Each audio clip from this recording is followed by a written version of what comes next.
Je Satoshi Nakamoto res Peter Todd, kot razkriva zadnji HBO-jev dokumentarec? V drugih novicah pa tudi Kitajska je ustavila stimulus, kaj to pomeni za kriptotrg. Tokenizacija sredstev dobiva vedno večjo privlačnost iz strani institucij in katere države na svetu so najbolj znane kot kriptu najbolj prijazne. Pripravite se, ogromno zanimivih novic imamo. Dobrodošli v Kriptopulzu tega tedna.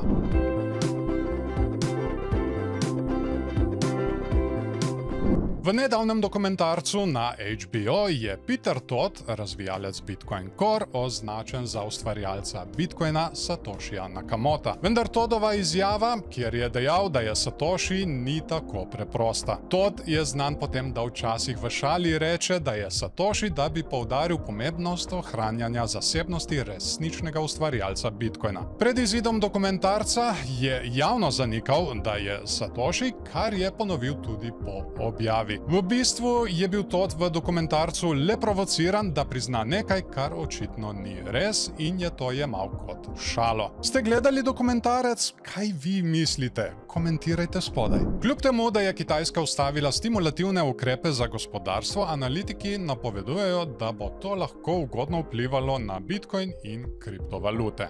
QCP Capital je napovedal, da bo prišlo do preusmeritve kapitala iz tradicionalnih trgov v kripto, saj postaja ta sektor vse bolj zrel kot alternativna naložba. Kratkoročno bi lahko kriptotrg občutil nekaj nestanovitnosti zaradi makroekonomskih podatkov iz ZDA, a dolgoročno se pričakuje pozitivna rast, še posebej zaradi bližajočih se volitev in mesecev, ki so znani po svoji rasti v svetu kriptovalut. Zdaj, Kitajska, kot vemo, je znana po svoji neodločnosti. Kaj vi mislite, kateri je trik bogatih, ki vas lahko potegne iz revščine? Prav to smo razkrili v našem zadnjem videu, ki si ga lahko ogledate preko povezave zgoraj. Dajte tudi všeček temu videu, če so vam novice všeč, komentirajte spodaj in ne se pozabite naročiti na kanal, da ne boste zamudili naslednjega videa. Platformi Arcax in Asetera sta sklenili strateško partnerstvo, ki bo vlagateljem omogočilo dostop do tokeniziranih sredstev, tako realnih kot digitalnih, v Veliki Britaniji in Evropski uniji.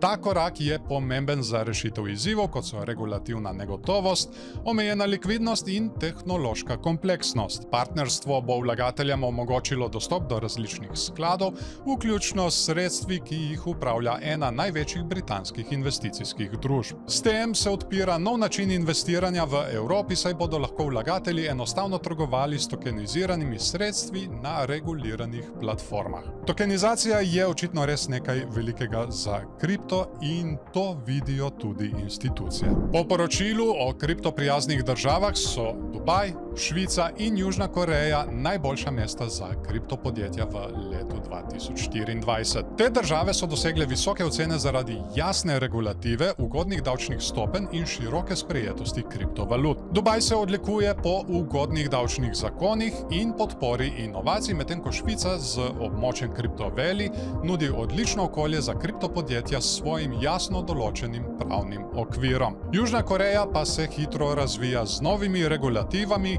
ki spodbujajo rast kriptoindustrije in integracijo v finančni sistem. Zanimivo bi bilo videti, katera na tej lestvici je Slovenija. To je tudi vse za tokratne novice. Želim vam lep dan še naprej in se vidimo v naslednjem videu.